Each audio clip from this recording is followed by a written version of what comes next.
everyone, welcome to Gaming Mechanics, a podcast seeking to explore the unexplored topics of games, how they work, and why we love them. My name is Greg. With me, as always, my illustrious co-host, Mark. Hello, everyone. Yep, there he is. We do that every time, and I don't know if there's ever... Everyone always does that on a podcast, right? They're like, introduce the second person and then wait for them to say something, as if that will, like, never not happen. Oh, no. I know, it's like, oh, it's gee, not like, fair. the thing, yeah, exactly. Like, not like we've been talking for an hour That before would be this spooky, though, wouldn't I it? know, that would be... We should do our own, like, fourth wall breaking horror podcast where 1 week something horrible happens to one of us. Yeah, that totally That's how we should have done let last the bag week. out of Crap, next week. yeah, alright. Well, it's what we should do next week. I know. Well, yeah, we should... Maybe not anymore, Not a though. podcast. So, it is still October, which is incredible to me because it feels like it's been October for a while now. Mark pointed out something funny, which was that by the time we're done with this, we're going to have 5 weeks of horror podcasts in a... Which will constitute a quarter Right, of in a our repertoire total of 20. Shows recorded. So that full 25%. So I did not realize when I chose to theme October as Horror Month that we would have 5 Yeah, Mondays we really didn't think in that one through October. entirely. And then we were kind of like, yeah, let's do like some spooky stuff for October. We weren't like, we're going to do entire horror stuff all month. And here we are. So, in any case, this week's episode is going to be a little bit lighter than past weeks, especially with last week's Doki Doki Nightmare. Yes. Oh, man. We'll talk about it a little bit, but I think we both needed some time to not be terrified in our daily lives. Yes. And so today's topic is going to be a kind of return to form for us a little bit in terms of just a question, kind of an open-ended question in games that we don't quite have an answer to, and games are naturally open to interpretation and I think an art form in and of themselves. Which actually that could be an interesting one. We're going to do games as art next week or the week after that.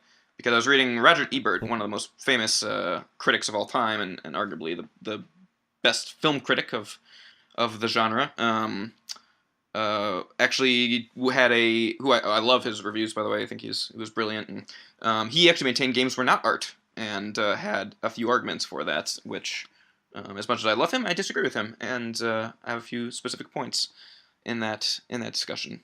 But he brought up some really interesting points, which were worth talking about at some point. Anyway, all of that is to say, we're not going to answer the question of what makes horror, particularly in games tonight, but hopefully we will have an engaging conversation as we always do. So the idea tonight is just kind of go into what's the difference. So what makes something horror? What makes horror, particularly in games? Because we've been playing legitimately, like definitely what you define as horror games, but we also have played a lot of, both Mark and I have played a lot of very dark games, or very dark themed, very intense, scary, or otherwise kind of very what's a good word for it? Enthralling, maybe? Very, very intense experiences that I wouldn't call horror, right?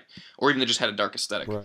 And that was just an interesting thing as we were thinking about something to do this week that wasn't totally horror. We were like, let's just do a dark aesthetic. And we're like, wait, what does that even mean? And like, what's the difference between the two? So that's we're gonna go through. We have a whole big list of definitely horror games and a whole list of games that are dark but definitely not horror games. And we'll talk about our experiences and some themes that we found, and maybe have a small kind of mini thesis at the end. But yeah, so you want to talk a little bit about like just the idea of what makes horror, particularly in games? Yeah. Yeah, absolutely. And just to motivate this discussion a little bit, I mean, it's actually harder than you might think to nail down what makes something scary. Yeah. Like, it's pretty easy to come up with, like, disturbing content. Like, if you found out on the news, in a news report, that a mother had killed her children, Right. that would be disturbing. Right. If you heard the details, it would be more disturbing. Mm-hmm. But as long as it's in the context of a news report, it's not scary. Right. And so, like, there's like almost like a special sauce that we're trying to get at here with this discussion of like, okay, when does it cross the line from could be horrific to no, it's actually being used to scare you? Right. And we were kind of talking like that might just be the really simple answer, right? Like horror is scary, like really, really, really simple, right? Of like something is designed to scare, but like when we're getting down to that, we're like, what is it? The aesthetic? Is it like the story? Is it the moral of the story? Is it your actions as the player, the things you do that really drive home horror? And I mean, I think is tends to be with these conversations. It's a combination of all of these things, but I think at the bottom line, right? I think horror is made primarily to elicit that flight or flight response. I think I just said flight or flight. We have two. We have fight or flight. We don't just have flight or flight. That Flight would be a or very, flight. a very, Uh, very cowardly species.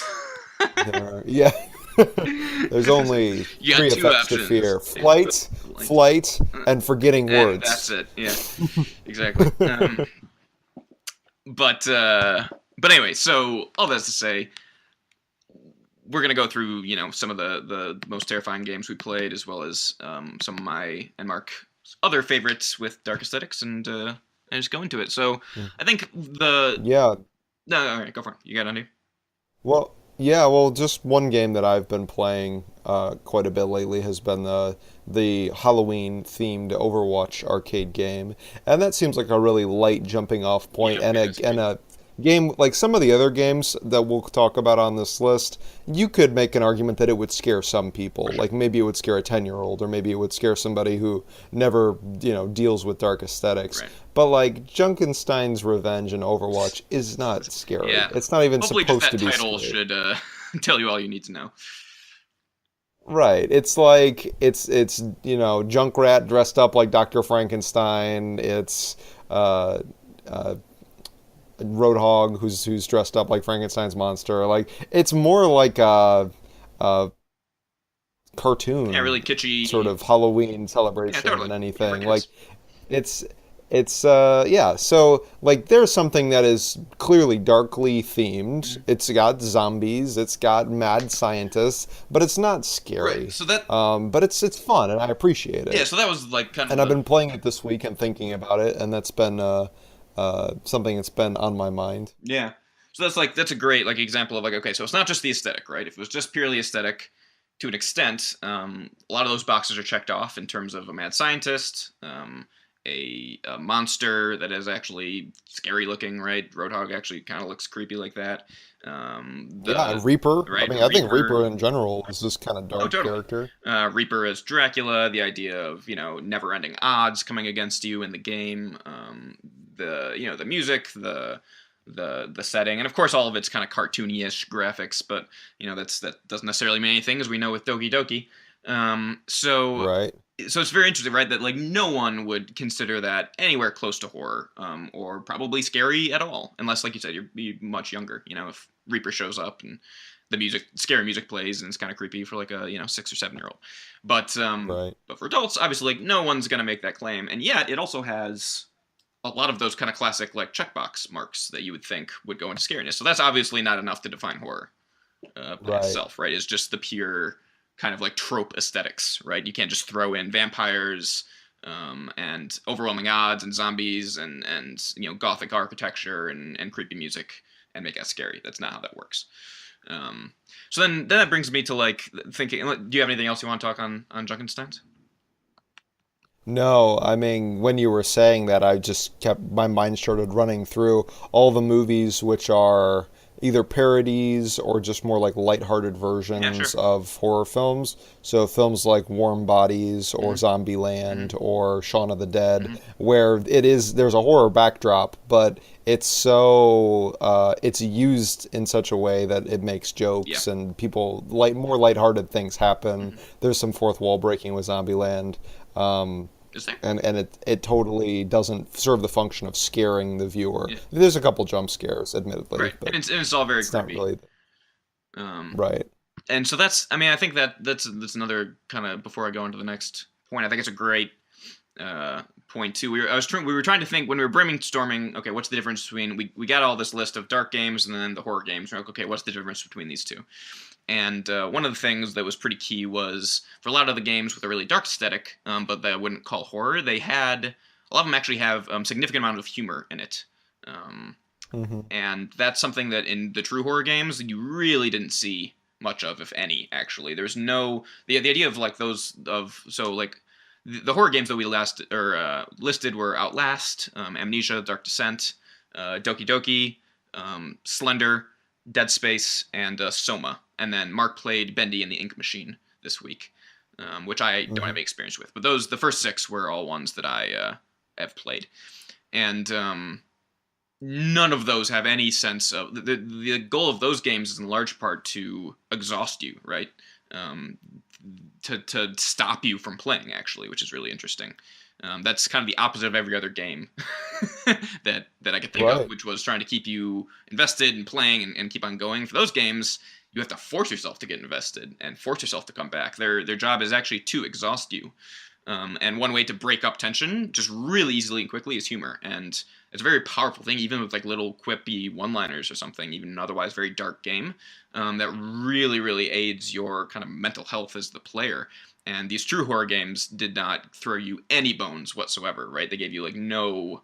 Their idea was to kind of stomp on your head and keep stomping, in terms of the fear, Exactly. as opposed to giving you kind of these little respites throughout it. And of course, like we talked about, there is some give and take in terms of they can't always have the horror all the way cranked up. But the difference was they had no kind of positivity or no kind of lightheartedness in that. It was just kind of more Yeah. a dullness to extreme horror back to dullness. Yeah, there's no winking at the No. player. There's certainly uh there's like 100% commitment to the plot Right. line and what's happening, and it's yeah, there isn't really any room to have jokes or humor. So that was one thing. Like we think about some other. We'll keep on going. Some of these the dark games that we wouldn't call horror, but I thought about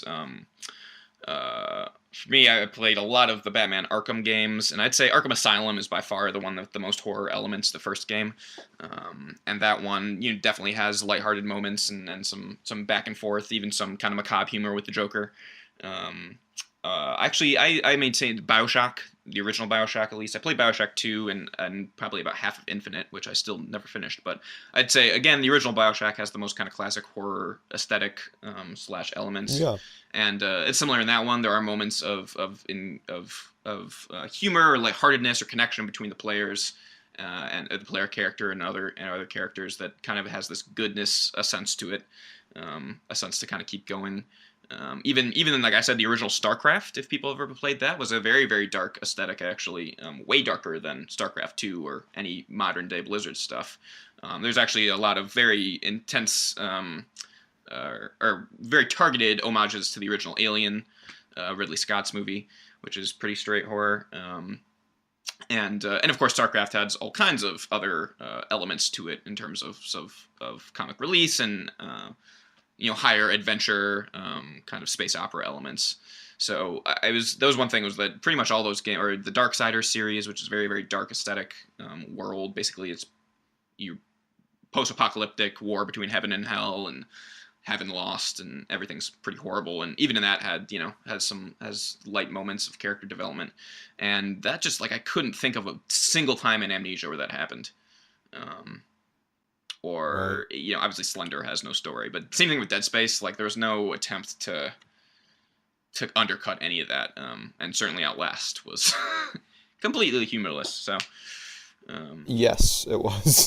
so it seems like the uh the inclusion, and yeah, this sounds kind of simple, right? Like a horror game shouldn't have too much humor, but I think it's actually really important. Like yeah. most people, like you said, like humor keeps people around. It keeps them. It diffuses tension, and a true horror experience is not trying to do that at any point. It should only be maintaining or heightening. Right.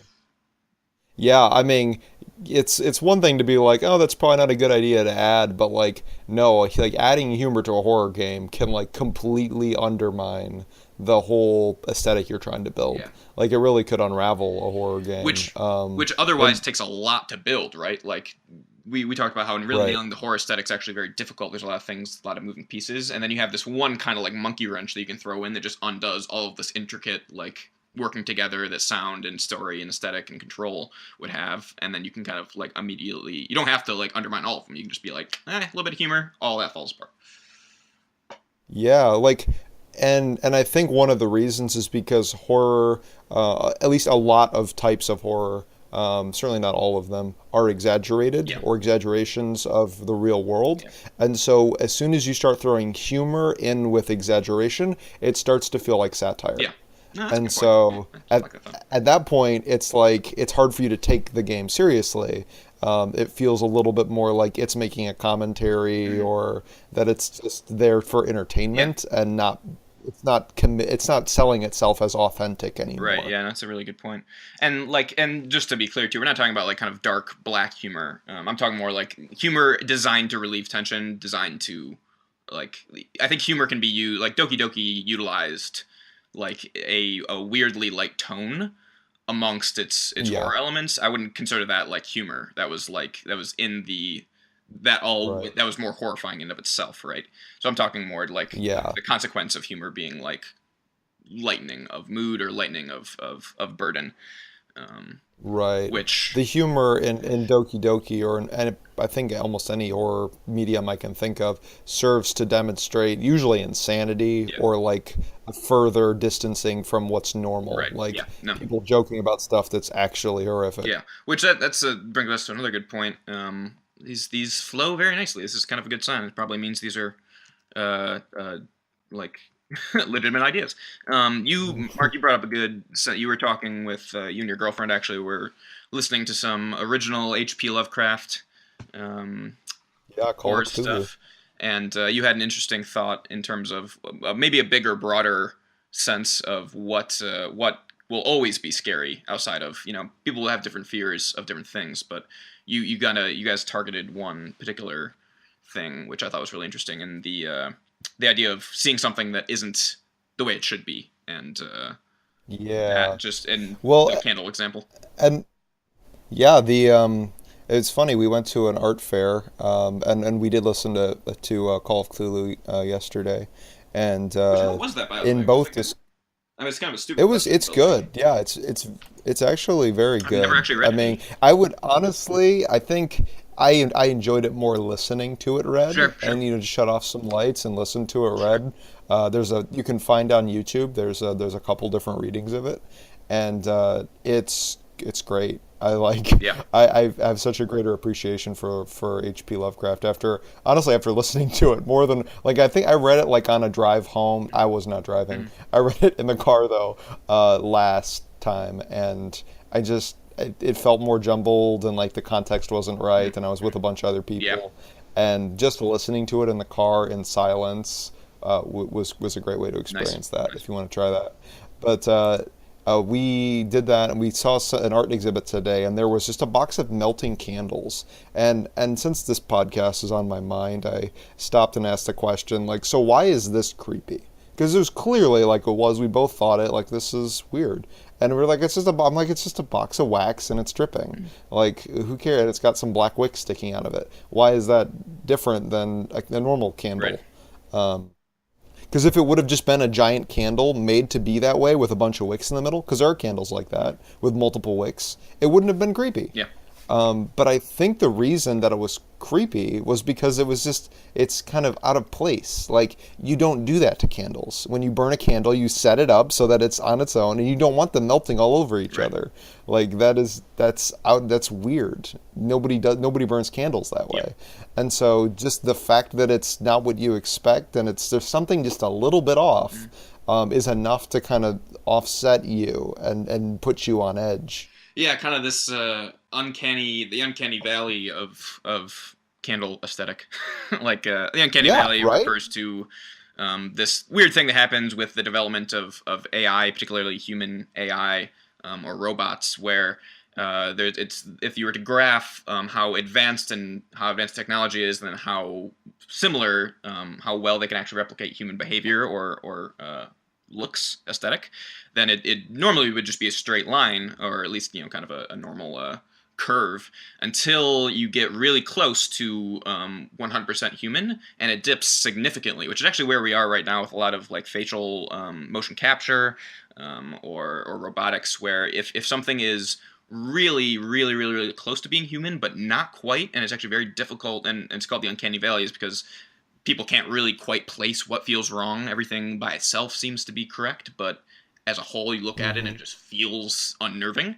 Um, that's where we're at right now. We're right kind of at the cusp of being able to really truly replicate something. And humans are so hardwired, right? Like the ability to recognize faces is one of the very first things that babies develop. Humans are wired to recognize other humans, and hence any small sense that something's not right is very, very disorienting and very disturbing.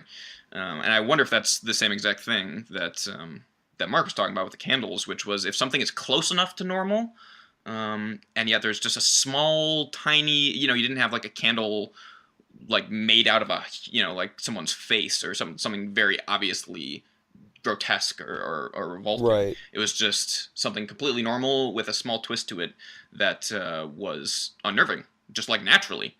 And that sort Mm-hmm. of powerful way to bypass our frontal cortex and get into kind of the brainstem where we're just like feeling things, right, as opposed to thinking. The more you thought about it, it wasn't hitting you cognitively that it was scary, but there's something in the back of your mind, literally, that was saying like, "Hey, Yeah. this isn't quite right." So I wonder if that uncanniness is a real easy way to get to the middle of something like that. And I wonder if a lot of the dark aesthetic games will have kind of upfront kind of scary things or dark things that are like classically dark or scary, like gargoyles or skeletons, and but they don't have any like really weird kind of twisted stuff. Hmm. I guess Bioshock would be one counterexample of that. Bioshock was very much Yeah, I it's was gonna say a fair amount twisted in exactly, there. that was kind of the whole point of that, was a dystopian fall of normal things brought to a perversion. Yeah, that was a good word, right? Uh, Something Yeah. perverted, basically, twisting of its original purpose Yeah. to something opposite or Well, anti. yeah. Well, before we get into that, I want to tie up the humor thread Sure. because I want to make a note that the humor explanation really doesn't account for some games. Like very little humor in Dark Souls, but it's not a horror game. Um, Oh, there's some in Dark not Souls. a lot of Onion Knight. Onion Knight. Yeah, the Onion Knight. You don't the. I don't remember the Onion Oh, really? Knight. Maybe you weren't there when we were playing that. It's a knight that dresses as an onion. Basically, he's completely out of it's really weird and really funny, and he's kind of useless. What But the he heck? became a cult. Yeah, Wow. No, I wasn't there for that. yeah, That's really funny. yeah. Or no, but you're Okay. right. As a large part, there's very very very bleak.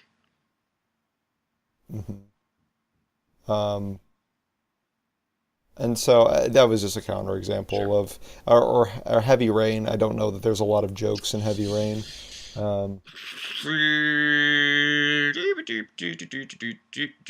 Not really. No, actually. Um, yeah, there's one character that cracks jokes. He's like kind of okay. a detective, older kind of PI, private investigator sort of thing, and he cracks quips and that sort of thing. But it's not, it's not heavy. So yeah, there's probably Right. as with most things, it's not a black or white binary. If this has humor, hence it Right. cannot Well, be it just horrifying. Um, yeah. Oh, I just wanted to bring up the point that there's other things that can be added in as yeah, well no, that's a that will detract from the horror. good point. Good point. And one of those things that we mentioned was power. Hmm. Um, Obviously, if you're more in control, if you're more feel like you have more agency in a situation, it's going to be harder for you to experience the vulnerability that's required in order for something to be scary. Right. Agree. This is why uh, the disempowerment in Diablo. We haven't talked about Diablo 3 a lot, but Diablo 1 we haven't talked about much, Right.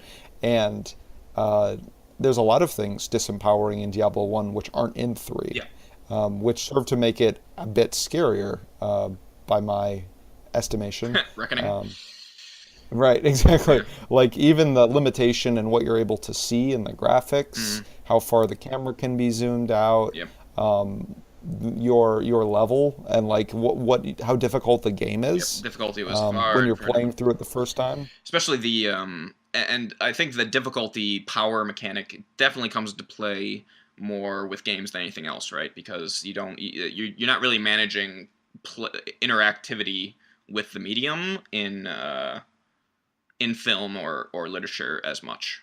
You could make an argument for film and literature in terms of like fourth wall breaking, but in general, right? Like you don't have to take away power from people in a film because the viewer is a passive agent. Not so with games. So I totally agree in terms of the the example of or wait, what was the one you were just talking about? Diablo 1 Diablo versus 1? 3, yeah, sorry. 1 versus 3 is a great example of that in terms of one, you are not only like in terms of the mechanic, but also like you're just a dude basically. You're an adventurer who shows up in this cursed town and you descend into hell. As opposed to 3, you are like literally actually like a demigod that is Hmm. designed to murder everything. Right. And even just like the mechanics, right, in terms of the ability, you can switch your powers in Diablo 3 very very easily. Diablo 1 is a lot hard to do that, and then the classic huge moment, which is very famous and unfortunately has been kind of butchered Uh, in subsequent games, but Diablo 1, arguably the most famous moment of the whole game slash franchise, is when you come across this demon boss basically way way too early in the game. That was actually the designers talked about that, is that they designed the butcher to be one of the penultimate bosses before Diablo, and then we're like, dude, what if we just threw him in the first like hour of the game? And they thought that was a cool idea, so they did. And it became one of the most yeah. iconic moments in gaming, when you hear this fresh meat and then this thing just comes streaking out of the darkness and will almost certainly kill you immediately. At that point, you are under leveled. There are ways to beat it, but you have to kind of metagame and really plan for it. The idea was that you should just get murdered by this thing, and it was this very very sudden, overwhelming presence, and then it set the tone for the rest of the game. Like I said, it's so early that you at that point you had no idea if something else out of the dark was going to come, and so very very very different Right. than Diablo 3, where the butcher enters in Diablo 3 somewhat akin to a WWE champion with his like fireworks in the background, and he like waddles in through a Yeah. gate that has The like, John Cena I know, theme. yeah, air horns and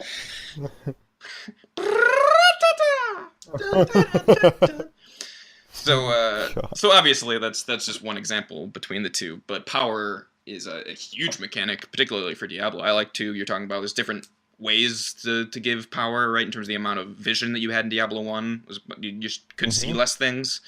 um, Yeah, and what you saw was less yep, detailed. yep, yeah, no, it's another really good point, that when you up aesthetic detail, you give yourself more work to do. Basically, you have to ensure that if you can see more things, that all the things you can see are still scary, um, Right. which is, I think, probably Which harder to is do. which is a high demand for developers, honestly. Oh yeah, Like, oh yeah. I would imagine that because the brain is doesn't really scale good at linearly. filling in gaps, and Yeah, when you give the brain less gaps, it's hard. It's actually can be difficult to make the things you fill it in with as scary as what your mind is filling it in absolutely, with. absolutely. I mean, that's kind of the classic thing between books and movies, where most people will say the horror novel tends to get inside your head a lot worse than the movie, or they'll see the movie and be like, that was scary in a different way, but like it totally didn't hit me the same way as the book, just because you Right. as a person filled in all of the like you had a personalized movie made for you that was scary, right, by your brain. It was Hmm. filling in all the little details. A director or a cinematographer has to do that when they're interpreting the movie, and they make that executive decision. For you as the reader, you get to do that on the fly and make it as extremely personalized to you as possible. So each kind of Exactly. little novel becomes its own personalized horror movie for you. So that's an interesting aside. And just as a note, I wouldn't actually put either Diablo 1 or 3 in the category of a horror Yeah, yeah, game.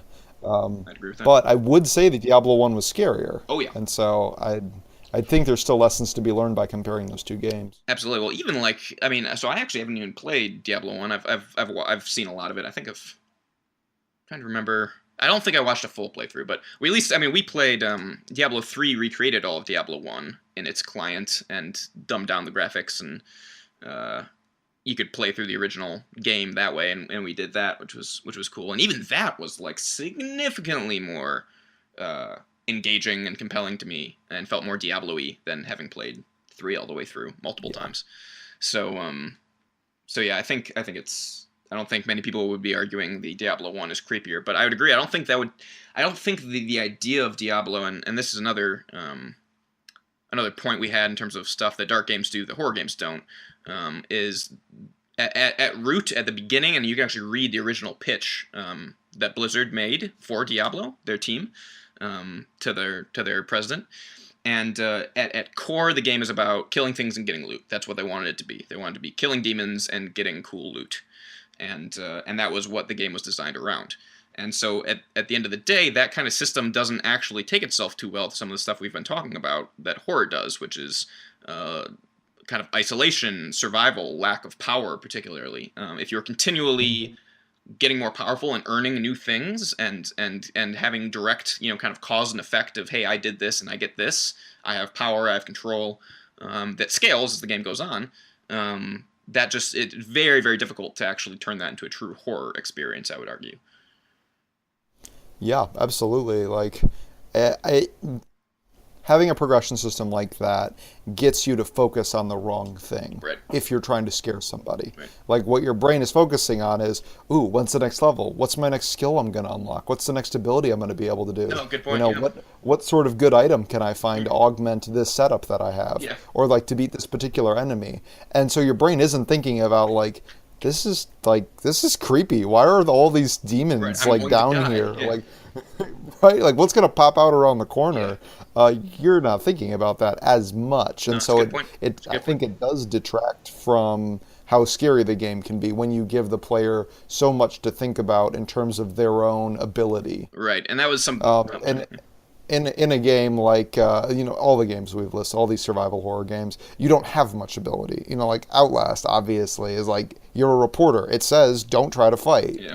You don't have a progression system in Outlast. Yep. All you have are batteries you hope don't run out. Right. And we've talked about that before, right? Same thing with Amnesia. There's no combat. Dead Right. Space even so Dead Space is interesting in terms of it is a more combat based horror game that we talked about, but it is that was a game that was notorious, at least the first one, for giving you basically you can unlock a few extra weapons. I think there's like three other weapons you can get other than your starting one, but they are all strictly worse than your starting weapon, like at all points. So there's actually, ironically, I think they tried to kind of combine some of those elements, and I think maybe part of the reason that it was so effective as a horror game was the fact that your fusion cutter at the very beginning is actually up. You really can't upgrade too much. Actually, you can like buy stuff, but it actually didn't make Right. a difference. I remember buying this pulse rifle that cost like three health upgrades, or like three health potions worth of money, and then I got it, and it like was just strictly worse than how I've been fighting beforehand. And I was like when I was sad because I just wasted all this money, but also I was like, God, should I even like try to get new stuff? Like, is that worth it? So, Right. so ironically, I think Yeah. that that system actually played into itself, where it was supposed to be a little bit more of this upgrade, grown power thing, and ironically, maybe it succeeded so well is because it was a bad mechanical system that they just didn't implement well, and it It actually wasn't like actually an came upgrade. full circle and worked for the Yeah. horror, you know. Um, so that was a big part of all the games we were talking about, like even Dark Souls, Darksiders, certainly Arkham Asylum, Bioshock. I listed the God of War series, which is really really dark and brutal, but no one has ever called horror. All of these games, I think God of War particularly is a power trip, right? That game is just built to Yeah, literally just absolutely. kill gods, and you kill every single being in Greek mythology in that series. Um, and so like even like I said, like just it has the straight aesthetics in terms of like torture and body horror. And at one point you're literally in Hades and there's screaming souls everywhere, and there's horrible dark monsters and you're lost, but you're also this juggernaut that just eviscerates his enemies. So at no point does Right. it feel anything close to horror. Same thing with Arkham Asylum. I mean, you're Batman. That game was very rightly so given a lot of praise for as kind of the first time you actually gave the player the feeling of being a superhero and what it might actually kind of feel like. And it's so good at that. But part of being Batman is being like being Batman, which is like he never Right. he doesn't fail.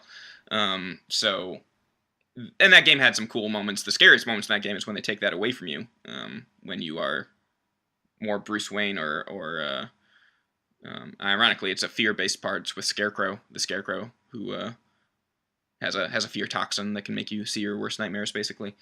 Um, so yeah, power in large part is just a huge, huge part of I think what separates horror from dark aesthetic action games. Well, on the topic of Batman, you brought up a really interesting point.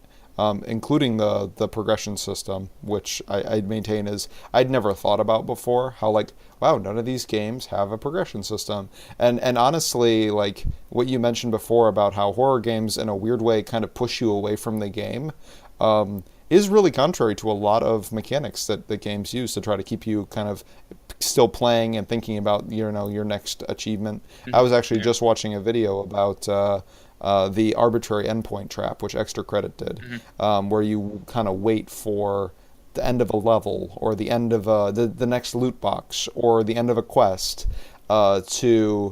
to finish the game Yeah, to be totally. done. Yeah, totally. You don't just quit in And the middle of a yeah. yeah, exactly. You're like, oh, I'll wait till I get this thing Yeah, before I finish. And like horror games notoriously just don't have those nice check that's a good marks. point. Yeah. It's like it's one of those. It's just another way for the game to disorient you. Remember how we But like it marked? all flows together. Remember how we marked out last? No. It was just when we die. It wasn't like when we Oh complete yeah, anything.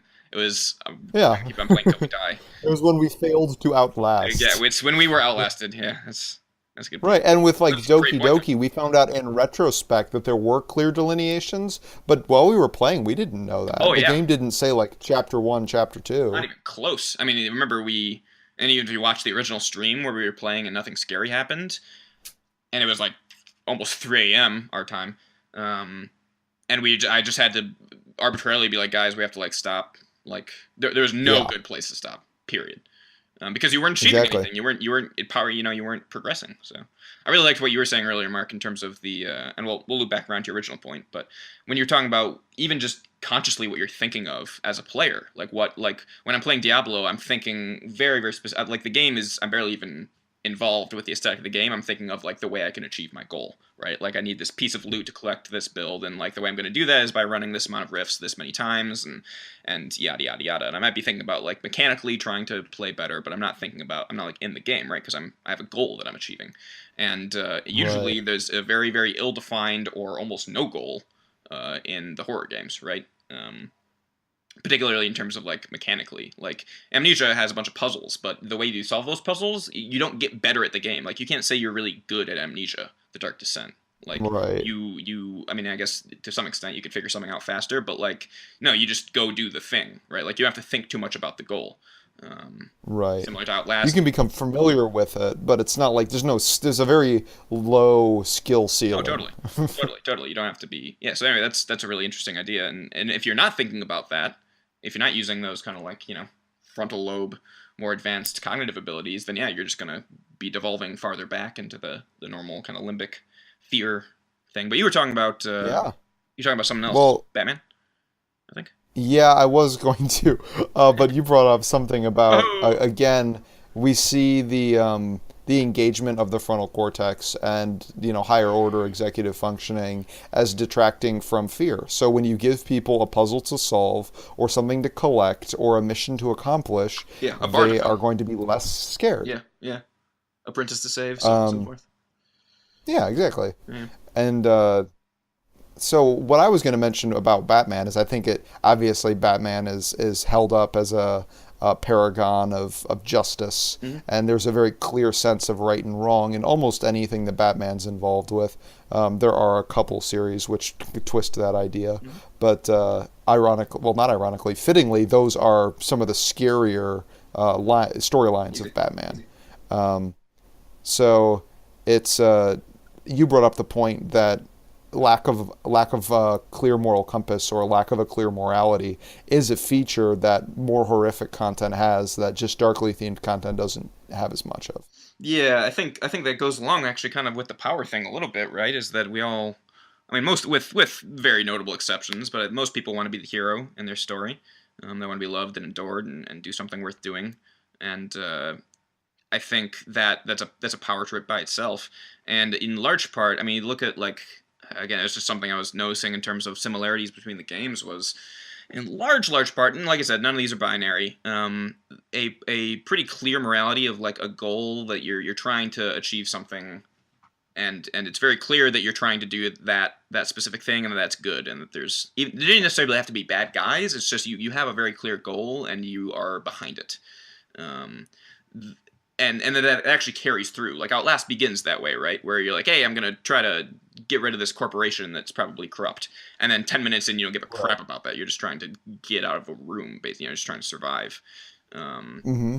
so I think that like very clear kind of there's good and bad moral compass, and that you're very clearly on one side really helps. And two, the I think just like another general theme I saw in really true horror games was kind of a sense of nihilism, where not really anything you do actually matters too much.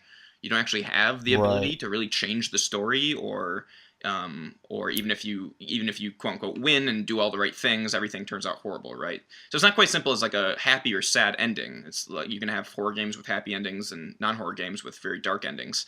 But I think that sense of like lack of it's the same stuff actually. At the end of the day, it's like lack of control over the world, or like lack of knowing where you stand on something.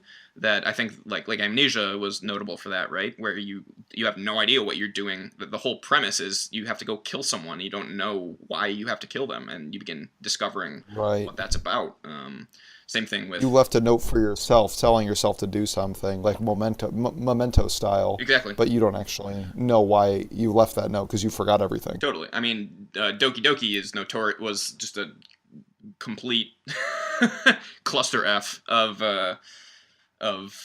like morality and what's right and wrong, and how we should approach just even that whole conversation. Like that was Yeah, a exactly. pretty good example of that. So, and like I said, going back to Bioshock, where Bioshock was about a lot of the ambiguity and moral gray ground um, of ethics and of science and technology and evolution and humanity. But at the end of the day, you were still a normal dude killing all the weird, crazy, scary people and trying to get home, like trying to get away from that.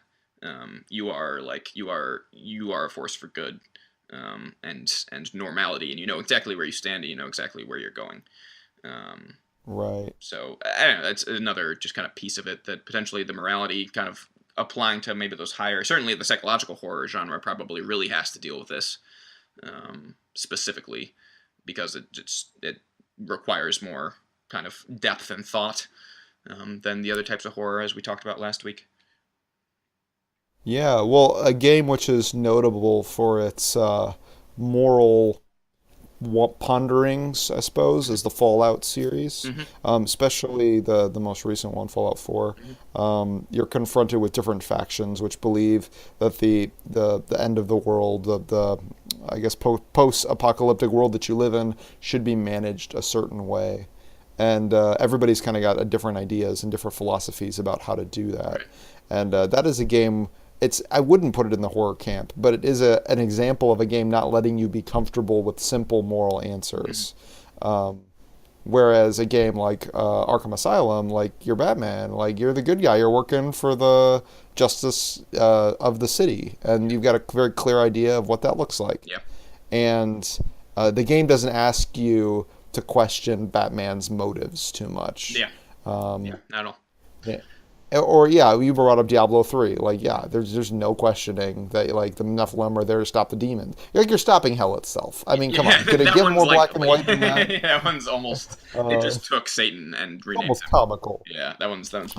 Well, because then, so even again, like I think a lot of these ideas are pretty decent ones. Otherwise, we probably wouldn't be broadcasting them to everyone who wants to listen. But they're not without exception. I mean, think about like Yeah. um, particularly Heavy Rain, which I wouldn't call a horror game, right? That's usually more of a crime thriller, but definitely has horrifying elements to it. And the times that are the most, at least the most moving to me as a player for that game, were the times where you are. Um, you're without spoiling too much. You're a father who's lost his son. His son's been kidnapped, and the killer is asking you to do more and more extreme, morally comprehensible acts to save your son. And you basically have the choice. You can choose to not do them. It's just you'll be punished in terms of it's going to be a lot harder at the end of the game to find your son. Each time you complete a challenge successfully, you get more of the coordinates to where he is. So you can. One of them is actually just a straight murder. You're asked to murder an innocent person for your son's life, and that part of the game is a very long and drawn out scene, and is I think pretty masterful. That's by far, I think some of the scary, like the most intense, most in the game had me was that scene, and those scenes where you actually have to be making moral decisions. Um, Hmm. so like I said, Heavy Rain's not a horror game, but in those moments when you, or if you do decide to pull the trigger, um, and the aftermath and walking, like it doesn't just cut. You have to like walk around the room still and like leave. Is very deeply disturbing and horrifying. Um, Hmm. so it's like I said, it's I don't know. It's really hard to entirely note something. It seems to be just more if there's a majority of moments like that. If the game is trying to exhaust you with those types of moments, um, Right. then I would say that's probably a horror game truly. But there's enough other moments in Heavy Rain that don't make you want to turn off the console in disgust. um, Same Yeah. thing with Well, I Bioshock, think right? that's actually a great distinction. Like, it's one thing to have a level that is maybe truly in all every way we've described here, classically horrific and Hmm. horrible. Yeah. But if it's just a small part of a large game, Right. then you wouldn't call that a horror game. You would just be like, oh yeah, there was that, like World of Warcraft. There was lots of instances where, Sholomance back in the day. Yeah. Sure. This is way going way back, guys. But it was an instance That was That's in still around. the They've plague. rebooted that actually. When Oh really? Yeah, yeah. Well, in the plague lands, I guess, which is on its own just sort of darkly themed, the Hmm. plague lands. But like you wouldn't, WoW is not a horror game, Oh but Lord. it did have this dungeon where you're fighting skeletons in a school full of skulls and crypts and Hmm. all sorts of madness. And if somebody just walked in while you were just playing that one level, they'd be like, "Man, this is a really dark game." Absolutely. And similarly, I mean, yeah, Warcraft's actually another one of the examples. Early Blizzard, particularly, was based off of, in large part, actually, the Games Workshop IPs of Warhammer and Warhammer 40K, which both are very, very, very, very, very dark fantasy and sci-fi, respectively. And so early Blizzard, I think, actually tended towards that direction as well, and has since kind of come away from that. But yeah, even like Warcraft 3, which was early 2000s and before World of Warcraft became a thing. But Warcraft 3 as a story is actually hugely dark in large part. I mean, it's kind of it's a very technically the good guys win at the end, but barely and at great cost. The closest thing to a hero's journey that you see is an version of that where he ends up falling and entirely and without any redemption. Um, there's some very strong. It deals with demons and the undead very strongly. At one point, a full fourth of that game is playing as the undead and actually dismantling all these good things, and resurrecting things and summoning things. And so again, no one would call Warcraft 3 a horror game by any means. And yet, there's a scene where Right. you murder an innocent woman and rip her soul out and force her to serve you against her will, like in a form of mind Right. rape, is the best way to say it. And that's that's a small part of the game. So you Right. definitely have those sort of things. And I would say Warcraft 3 actually is even just aesthetically pretty dark in a lot of ways. There's not as many clear shining knights in that game, and that changes as World of Warcraft got brighter and brighter. And I think it began Right. appealing to a bigger and bigger audience, and particularly kids and or younger people at least, and they had to dial some of that stuff back. But early, like I said, the original StarCraft, similar, had some really deeply nihilistic, kind of terrifying otherness in its science fiction before they began. That's God. We could do a whole episode on Blizzard storytelling. I fell in love with Blizzard in the late '90s, early 2000s, and then I grew up and and did not remain in love with their storytelling at least. But so in any case, I think that's like I said, it's not cut and dry. No. What else we got here? One of the things that we also talked about, just going back to our list of things that delineate dark media from horror, is isolation. Yeah. And this is a form of disempowering. You could fit it in that category. But I'm trying to think of a game where, so like Bioshock has got a fair amount of isolation. Um, Yeah, I mean, yeah, certainly in terms of you as the player, I would say Dark Souls is a great example of that, right?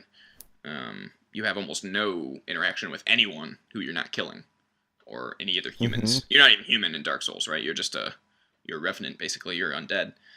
Um, Right. I can think of what we found in the first like 15 hours of gameplay. We found like two merchants total who wouldn't kill Yeah, us but on I would sight. say, yeah, but so this is so it would seem that isolation is not a very good separator between things that are darkly themed and things that are horrible Well, at least or for that horrifying. example, I would say. I would Yeah. say, I mean, because yeah, I think the reason we put that one down was, in large part, again, if you look at Outlast, Amnesia, Soma, Slender, and Dead Space, all of those, Hmm. you are entirely alone as protagonist. You have no allies, you have no supporting cast that's really trying to help you in any way, shape, or form.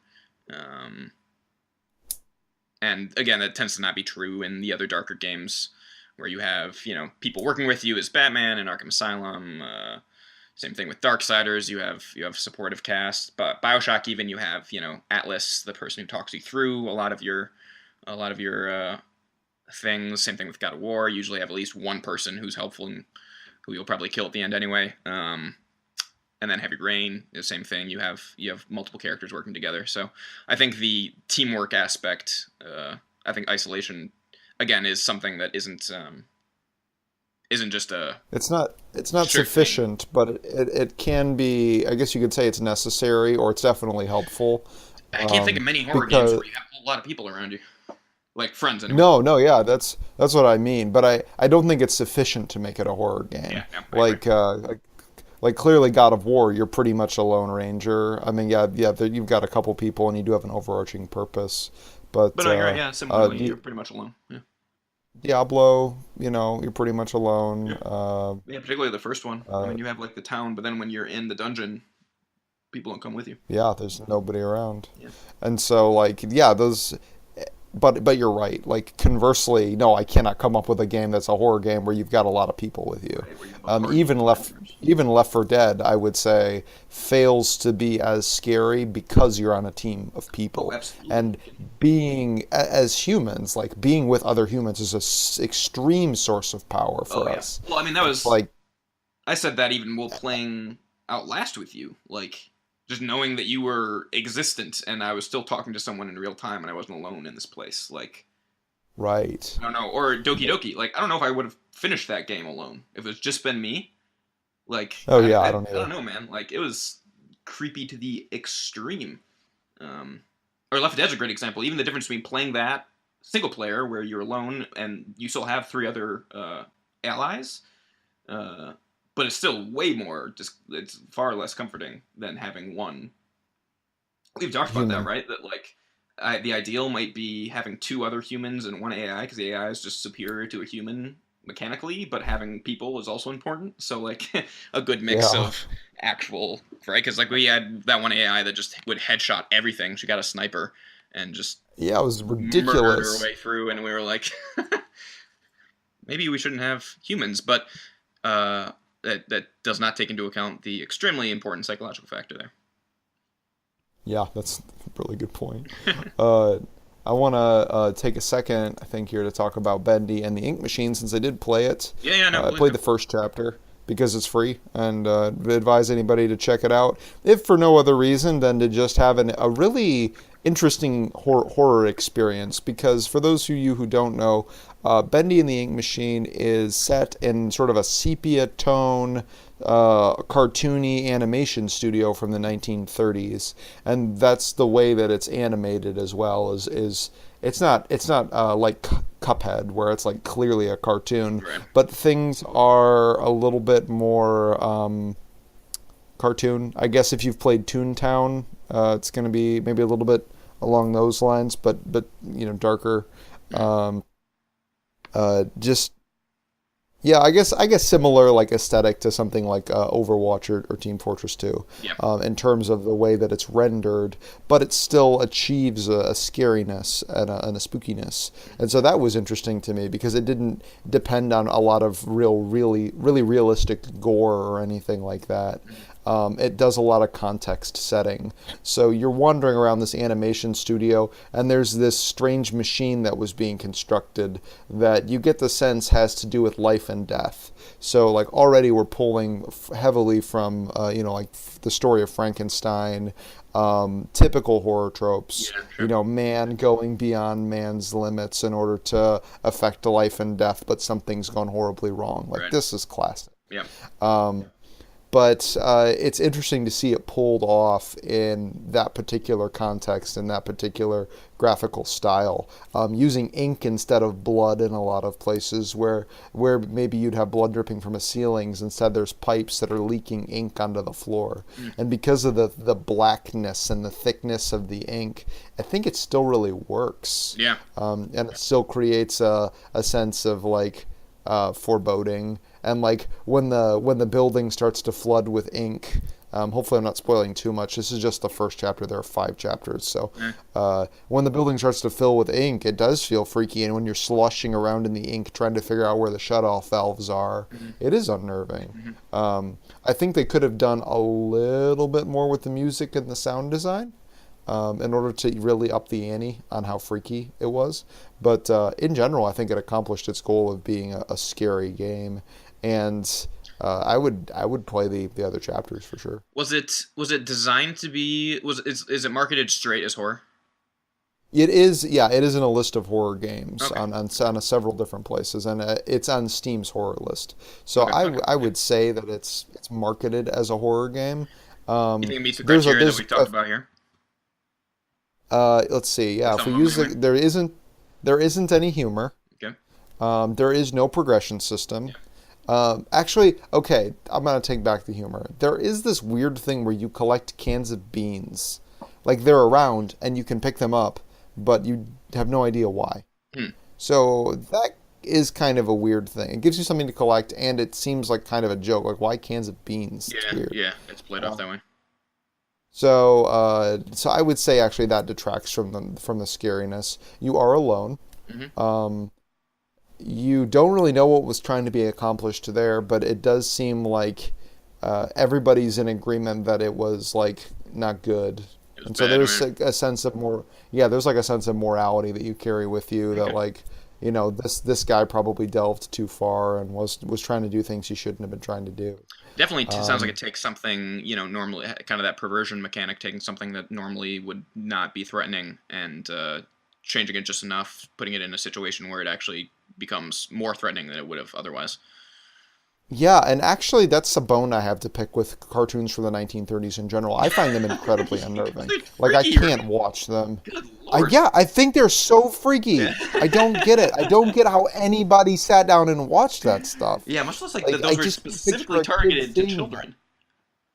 Yeah, and to the point where I wonder if they were cartoons originally created for adults in the 1930s? I don't get it. I actually don't have a whole Um, lot of early cartoon knowledge. I don't either. But anyway, it's probably off topic for right now. But I do think that it feels uncanny to me because cartoons have become this form of comforting intellectual cotton Yeah, candy sure. entertainment. And when it starts to feel a little bit more serious, it just feels off to me. Yeah. Yeah. And I think a lot of more 1930s cartoons do try to make more incisive points than your typical Bugs Bunny tries to make, and maybe that's just enough to make it feel off. Yeah, it might be true. Yeah, you've built up at least a very very working model in your own mind, and it's not fitting that, and hence it's triggering all those kind of like, wait, something's out of place, something's wrong, something's uncanny. Exactly, Yeah. and so it plays off of that pretty well in the game. Nice. To lever, frankly, the game was not as scary as just watching a cartoon from the 1930s. Like I'm that serious about. I do not like. I don't know if this says something about the game or about how just absolutely petrified you are of the 1930s. Like, I am like, yeah. Uh, yeah, it's funny. God, yeah, Mark, like time machine. Like, where would you like to go, Gosh. Mr. Bishop? Like, not 1930s. Like, get me the F away. Like, tell me the 40s. I don't care. World War II. I can handle that shit. Like, Not those 30s. cartoons, I know. man. If I wanted 30s, just I wouldn't turn on television, I no know. problem. But so I would say it passes some of the criteria for being a horror game, Yeah. but it's clearly darkly themed. I think they could have made it scarier again with the sound, less humor. Maybe it's trying to be a little bit more of lighthearted horror, if that's even I don't think that's a thing. Well, I mean, like, But so there isn't a progression system. the last thing I was going to say was kind of, I'm surprised it actually took us this long to get here, but we talked about this even in past. I think we even talked about it last week when we talked about what we were going to talk about this week. But like kind of one of the classic, and this is less games obviously, but talking about like dark aesthetic but not horror is Tim Burton and his works. Oh I think yes, like Nightmare Before Christmas or even James and the Giant Peach, which I maintain is actually really scary, but not for yeah. the same reasons. I mean, yeah, Beetlejuice, Beetlejuice. It's a Nine. weird freaking movie. Um, Even Charlie in the Chocolate the new Factory one, at yeah, yeah. times. Yeah. So, where or like he did he do a Coraline? The like stop, was kind of like animation. I don't know if he did Coraline. I think he did. I think he might. Anyway, point is, very gothic, dark stuff, and a lot of it not being, or like even we talked about briefly, even like the movie The Dark Knight, right? Which is like I said, I have some people are more disturbed by that movie than some scary movies, right? Like I know for a fact my dear sister, would much rather watch some crummy slasher than The Dark Knight. um, Right. so it is interesting that you have these works that are very very serious and dark in a lot of ways. I think The Dark Knight definitely plays the psychological horror card more than anything, and kind of being grounded realism. But the Tim Burton thing has like I think that there's a lot of heart in those movies. There's a lot of goodness to be described, even if it's like a bittersweet ending. There's like very very clearly like love and humanity in a lot of his roles and his stories, usually in a very extreme sense. And I think that cuts through a lot of the aesthetic stuff. So it might be that just it's enough to have a very underlying moral. It's enough to have a very powerful sense of humanity, shared goodness. That's enough to take something away from horror. It might be that like we've said before, it could just be the entire lack of power that's granted to you as a person, as a player, especially when you're used to it. It could be the twisting of something normal and good into something slightly less normal and good that can really upset.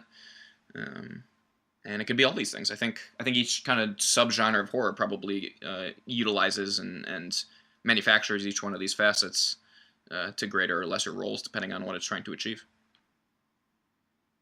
Yeah, I think that's a great summary of what we've been talking about. Yeah, no, Uh, I'm so used to coming to the end conclusion of like, yeah, so some things don't have to be scary all the time. Feels like we haven't done that for the past month, like yeah, past I three know. episodes we've ended on like mortality, psychological torment, and like never-ending expectation of horror. So Yeah, exactly.